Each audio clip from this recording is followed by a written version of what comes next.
নমস্কার। আজকে GMm district 23শে জানুয়ারি নেতাজি সুভাষচন্দ্রের জন্মদিন। আমরা চলেছি মলয়পুর হয়ে ভঞ্জপুর রায়না। তো ওখানে আমাদের কৃষক বন্ধু আছেন যার ভিডিও আপনারা অলরেডি ধানে দেখেছেন, ধান কাটার পর দেখেছেন। এবার আলুতে গত বছর ভিডিও করতে পারিনি, আজকে এসেছি যাওয়ার পথে আলুর ভিডিও করছি। আলু গাছের পান অসাধারণ পান লাগছে এটা, এবং এখানে প্রায় অনেকগুলো জমি উনি জ্যাকপট দিয়ে করছেন, এই 2 বছর চাষ হচ্ছে। আর এইটা পাশের জমি একই সাথে লাগানো জ্যাকপট ছাড়া। গাছের যে পান এবং গাছের যে গ্রোথ অনেক পার্থক্য পরিষ্কার বোঝা যাচ্ছে।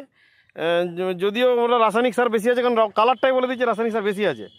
তো 4খানা করে দেওয়া আছে, আর আপনার 2.5খানা, তাহলে 2.5খানা 4খানা পার্থক্য বোঝা যাচ্ছে পরিষ্কার। 2.5খানা দিয়ে গাছ অনেক ভালো আছে, এবং গাছের ডাঁটা কীরকম আছে ওনাকে টেপালাম, উনি আঙুলে করে টিপে দেখলেন যে গাছের কাণ্ডটা কীরকম হার্ড আছে।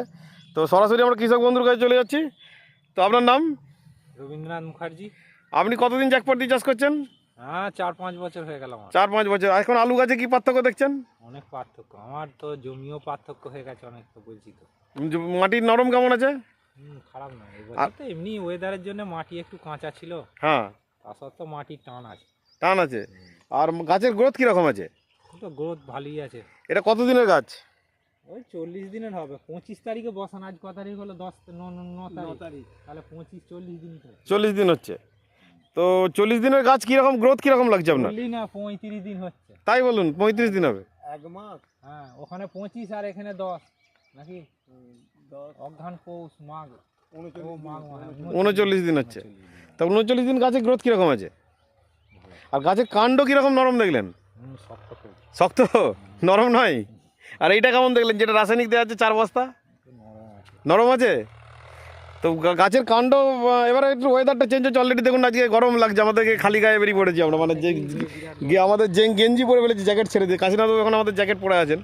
তো যাক, আপনি চাষ করে খুশি হচ্ছেন তো জ্যাকপট দিয়ে? যাক, খুশি হচ্ছেন, ধন্যবাদ। আমরা পরবর্তী, গত বছর আলু ক বস্তা করে হয়েছিল আপনি বলেছিলেন?